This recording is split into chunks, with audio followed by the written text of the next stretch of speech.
What's up, guys? It's your bro, Richie Rich here. Today in this video, today in this video is now part part 4 on the Chevy El Camino, and today in this video I am now doing the next one, which is now the Gen 4 El Camino from 1973. So the Gen 4 El Camino from 1973 to 1977. Okay, so before I get started, make sure you all like the video, subscribe, comment down below what you guys think. Hit the notification bell and hit all so you learn when I make brand new uploads. Okay, so without any further ado, let's begin. So the Gen 4 El Camino from 1973 to 1977. Okay, overviews first, so let's begin. So model years is from 73 to 77. Assembly is these 5 assembly locations. So the first one is at the Arlington assembly at the city of Arlington, Tarrant, I don't know how you pronounce it properly, County, Texas. So Texas. So the first one is at the Arlington Assembly in the city of Arlington, Tarrant. So Arlington, Tarrant County, Texas. Say Texas. The second one is at the Baltimore Assembly in Baltimore, Maryland. So in the city of Baltimore, Maryland. There's no county for it, just a city. So Baltimore, Maryland. And then we got the Doraville. So Doraville assembly at the city of Doraville. So Doraville, DeKalb County, Georgia. So Georgia. So northeast of Atlanta. So we got the Doraville assembly in Doraville. So in the city of Doraville. So in Doraville, DeKalb. So DeKalb County, Georgia. So northeast of Atlanta. Then we got the Fremont, my most favorite one, the Fremont assembly in the city of Fremont, Alameda County, California. Say Alameda County, California. And last but certainly not the very least, last but certainly not the very least, is the Leeds assembly.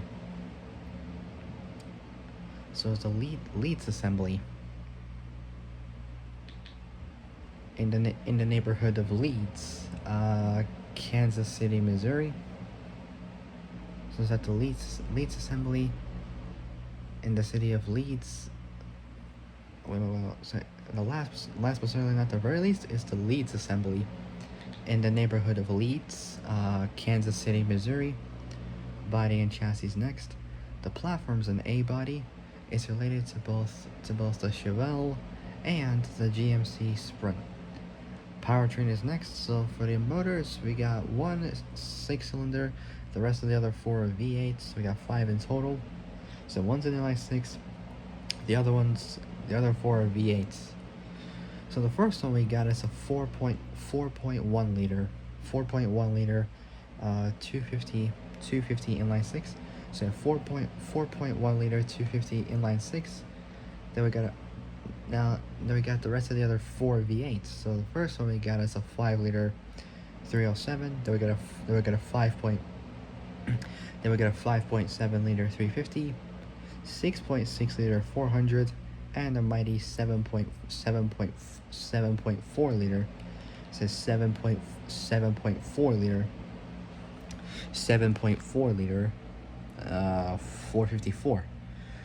Transmissions, there's three of them. Two are manuals, one's an automatic. So we got both a 3-speed and 4-speed manual. I still picked a 4-speed. I still picked a 4-speed any day of the week. And we both got a 3-speed and 4-speed manual, and the three-speed turbo hydra automatic. Okay, so starting off with the first one is 1973 to 1975. So for 73, uh, the El Camino was redesigned,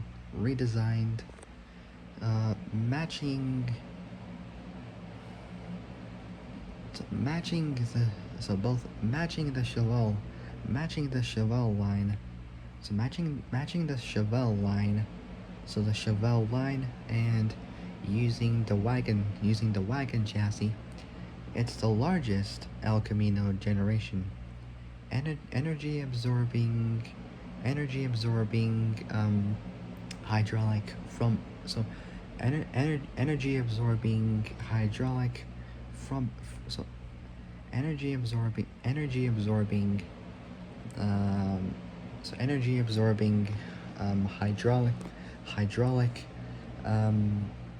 hydraulic front bumper systems on these cars added more weight. There are two different trim levels of the El Caminos. So there are two different trim levels of the El Caminos during this period: the base model and the SS option. Shared both interior and exterior, so interior and exterior appointments, or components, whatever you want to call it, with the Chevelle Malibu. While the El Camino Classic, introduced for 1974, shared its trim with a more upscale Chevelle Malibu, so Chevelle Malibu Classic. The chassis design was as new as the bodies, with 1 inch, so with a 1 inch wider wheel track, front and rear. The left wheel was the wheel on the left was adjusted to have slightly more positive camber than the right. So the left wheel was adjusted to have slightly more positive camber than the right, which resulted in both a more uniform and stable steering feel. It's more stable steering feel on high crown road surfaces, while maintaining excellent freeway cruising stability. Clearances for spring travel were also improved, for a smoother ride, over all types of surfaces. The coil springs at each wheel were computer selected to match the individual car's weight. Front brakes were now standard on all 73 El Caminos. So on all 73 El Caminos. Additional new features were an acoustical twin panel roof, tighter fitting glass, flush style outside door handles, molded full foam seat construction, flow through power ventilation system. Flow through power ventilation system, inside hood release. So inside hood release, refined Delcotron generator, and sealed side terminal battery. Sealed side terminal battery, larger 22 gallon gas tank, and flush and dry rocker panels introduced first on the redesigned full-sized 71 Chevys. New optional, so that pretty decent amount of parts, pretty good. New options included swivel bucket seats with a center console and turbine one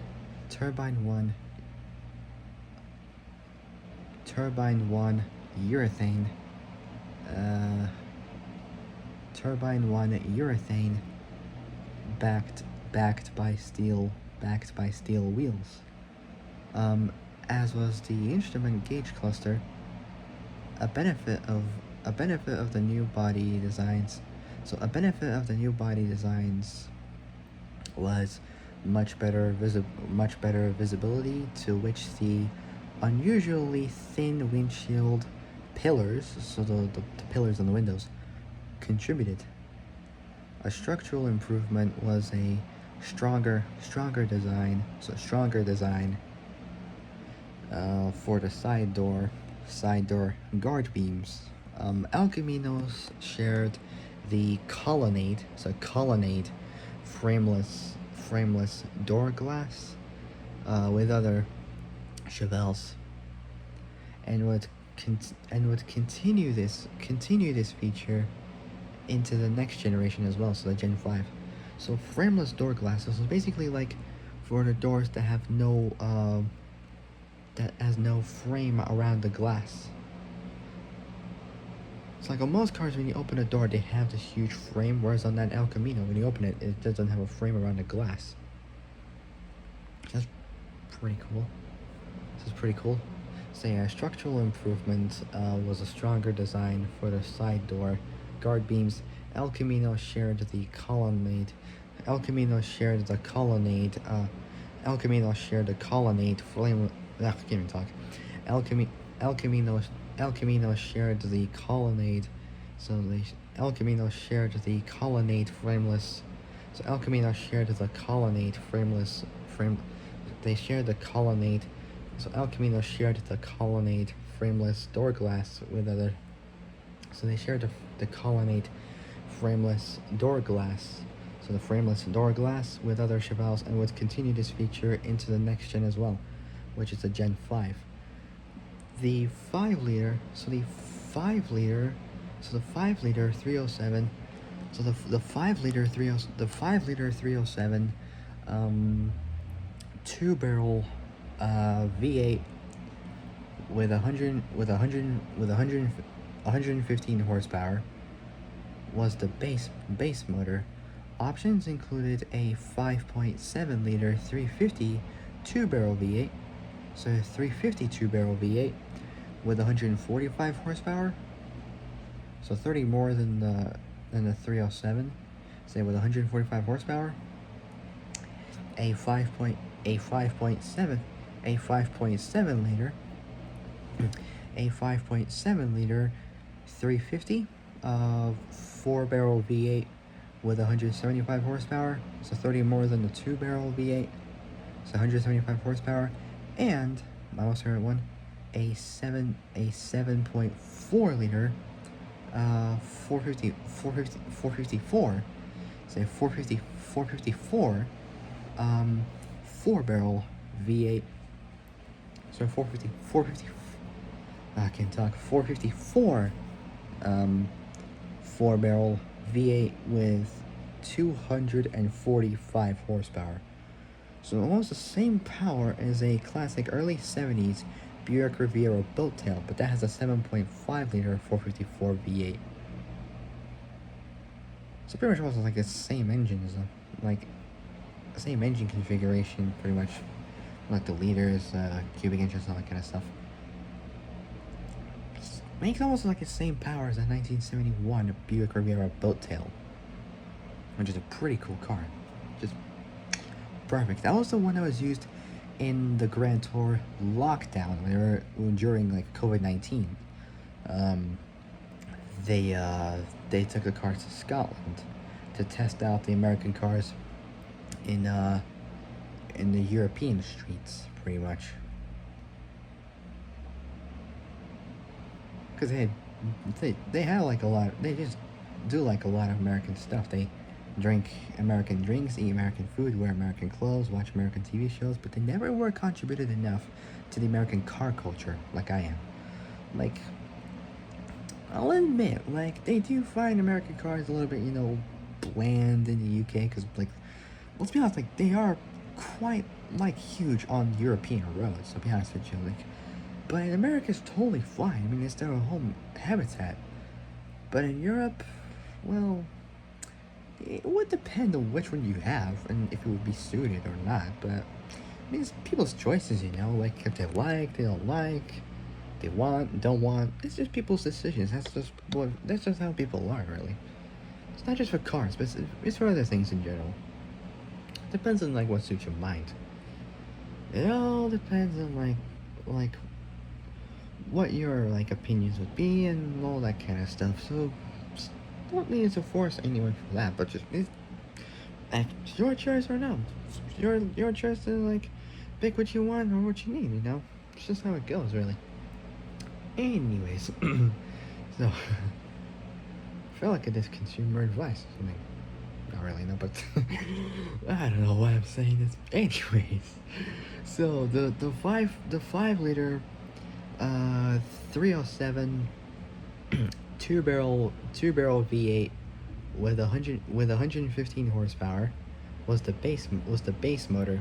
Options included a 5.7 liter 350 two-barrel V8 with 145 horsepower, the same engine but a 4-barrel with 175 horsepower, and my most favorite one, a 7.4 liter. So 7.4 liter 450, so 7.4 liter 454 4-barrel V8. So 4-barrel V8 with 245 horsepower. So 245 horsepower. Hardened engine valve seats, and so both that and hydro. So hardened, that's like more durable, I would say. Engine valve seats, both that and hydraulic camshafts made these engines reliable for many miles. So for many miles, and allowed them to accept the increasingly popular unleaded regular gasoline. It's like regular fuel. The three speed manual was standard. Both the 4-speed manual and the 3-speed. So the 4-speed manual and the 3-speed turbo hydromatic. So the turbo hydromatic. Well, so both that and the 3-speed. So the 3-speed manual was standard. Both the 4-speed manual, so 4-speed manual and the 3-speed turbo hydro automatic were optional. Both cross-flow radiators and cross-flow radiators and coolant reservoirs prevented overheating, so to stop the car from overheating all the time. The SS, then a trim option, included quite a decent amount of parts. So included a black grille, with SS emblem, body side striping, bright roof drip moldings, color keyed dual sport mirrors, special front and rear stabilizer bars, rally wheels, 70 series raised white lettered tires. So white lettered tires, special instrumentation, and SS interior emblems. The SS option The SS option was available with either a 5.7 liter 350 or a 7.4 liter 454 V8 with either a 4-speed or the turbo hydromatic gearboxes. Although it was not widely known, but a Laguna S3 front end could be fitted on these cars, and was available through the COPO system, so central office production option, or COPO as you want to call it, system as code, system as 6H, so 6H1, say 6H1, so that's 3 digit code, so 6H1 as their code. So the system as code 6H1. It wasn't widely ordered by many people, however, most unlikely due to limited info, both on the part of customers, and many dealers at the time. The wagon, or the estate version from 73 to 76, an option pack was first offered on the El Camino standard, and on both the El Camino standard and custom. Later only on the custom version of the El Camino. Later on the El Camino custom. The 74 El Caminos sported an elongated Mercedes type grille. Elongated Mercedes type grille. Inside the new top of the line El Camino Classic featured luxurious interiors with notchback bench seats or optional strato bucket seats upholstered in either cloth or vinyl, carpeted door panels, and wood grain instrument panel trim. The 5.7 liter 350 V8 became the base motor, and the 6.6 liter 400 V8 was new this year. Well, at that time, this year not really now. The 7.450, so the 7.4 liter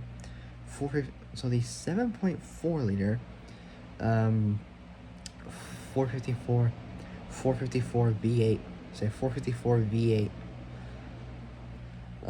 The top motor was available with a turbo hydromatic 400 automatic or a 4-speed manual. So the 5.7 liter 350 V8 became the base motor, and a 6.6 liter 400 V8 was new that year. The 7.4 liter 454 V8, which is the top motor, was available with either the turbo hydromatic 400 automatic or a 4-speed manual. The 75 models feature a new grille, providing a fresh appearance. Suspension upgrades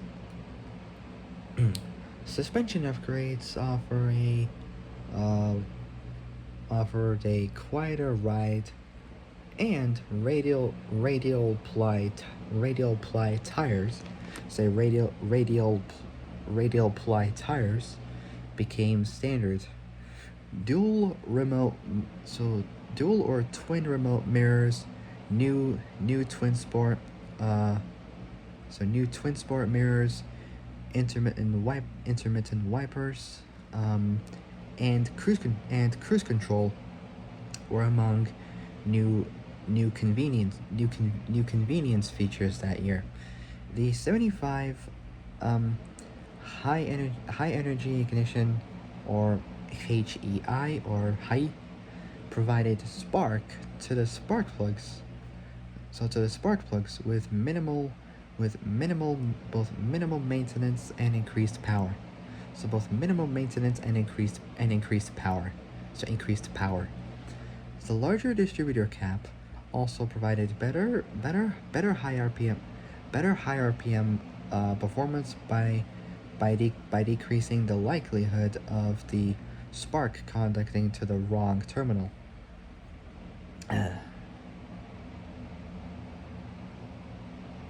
The 4.1 liter, presumably 250 inline 6 of 105 horsepower, was offered as the base motor.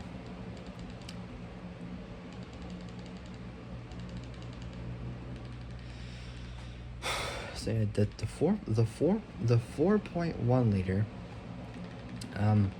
250 inline 6 of 105 horsepower was offered as the base motor. The 7.4 liter 454 V8 downrated yet again to just 215 horsepower. Made it into 1975 as an El Camino option. But this would be its last go around. It wasn't available in California.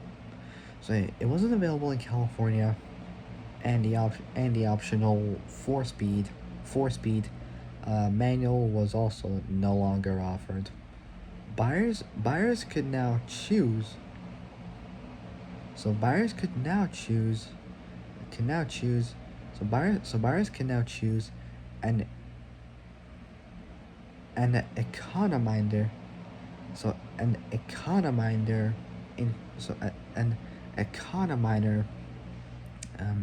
instrument pack that included a vacuum gauge to point out when optimum fuel economy was being attained. So when optimum fuel economy was being attained. Okay, so next one we got is 1976. So 1976 to 1976 to 19 so 1976 to 19 from 1976 to 1977. So for 76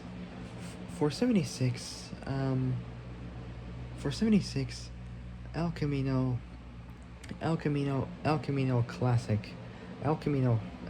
Classic models. Say El Camino Classic models now featured the new rectangular headlights.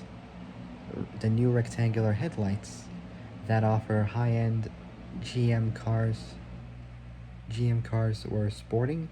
These were quad units in stacked arrangement. The base model retained the previously used dual round headlights or twin round headlights. Motors included the base 4.1 liter 250 inline 6, a new 140 horsepower 5 liter 305 V8, and both 2 and 4 barrel 5.7 liter 350, so 5.7 liter 350 V8s with availability still depending on California delivery, and the 6.6 liter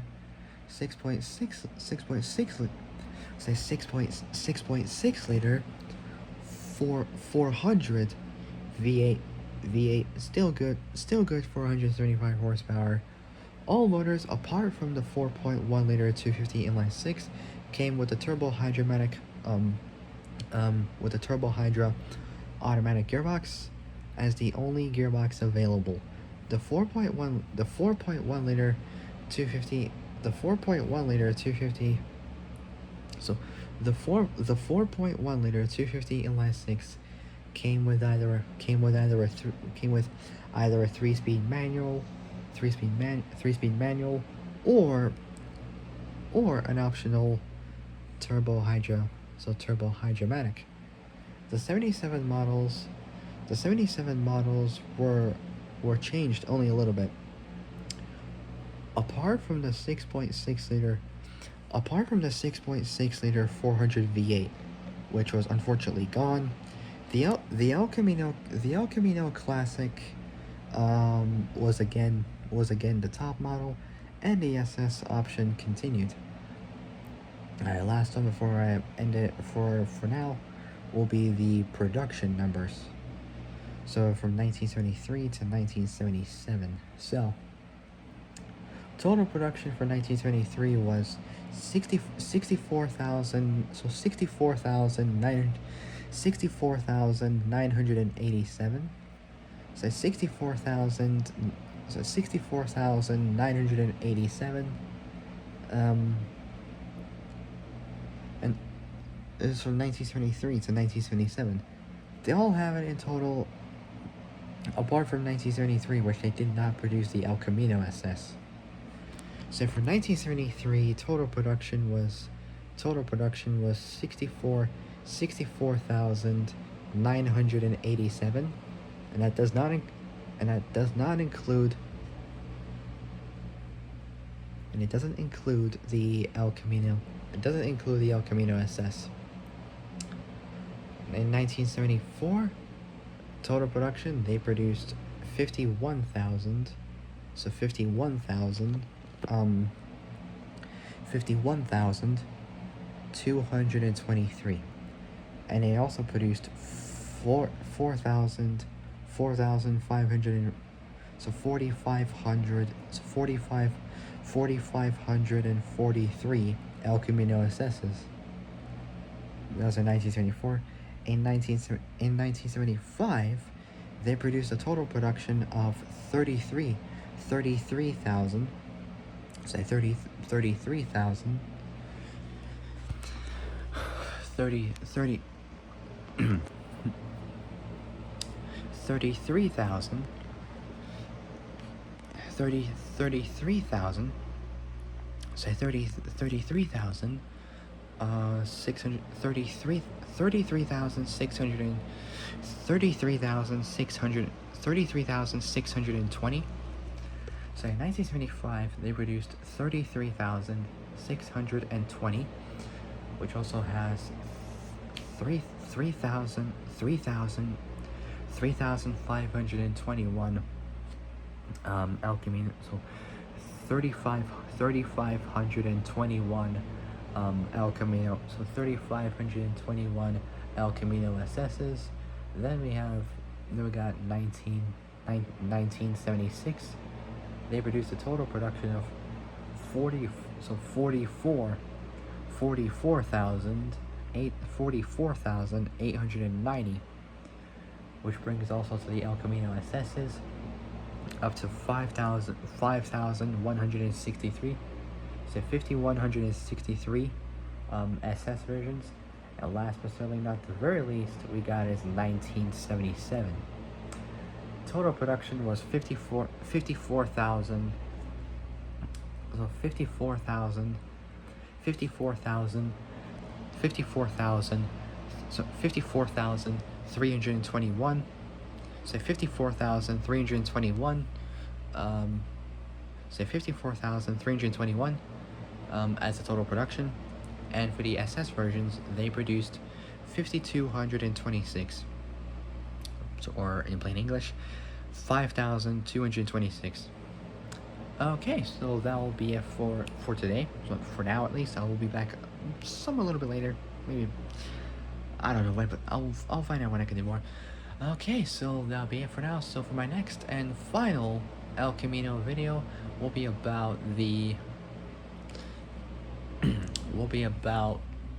final version of this truck, the Gen 5 El Camino from 1978. Say 1978 to 1980, so 1978 to 1978 to 1987. Okay, so that'll be it for today. Well, for now at least. So if you guys like this video, so if you guys like this video, like and subscribe, comment down below what you guys think, hit the notification bell, and hit all so you literally when I make brain uploads. So and hit all so you literally when I make brain. So hit all so you literally of when I make brain uploads. Okay, so that'll be it for now. I'll see you guys a little bit later for the next video. But until then, stay safe. Have a fantastic day, and I'll see you guys a little bit later. I'll see you guys in a bit for the next video. So take care, folks. Stay safe out there. And I'll see you guys a little later. Peace out.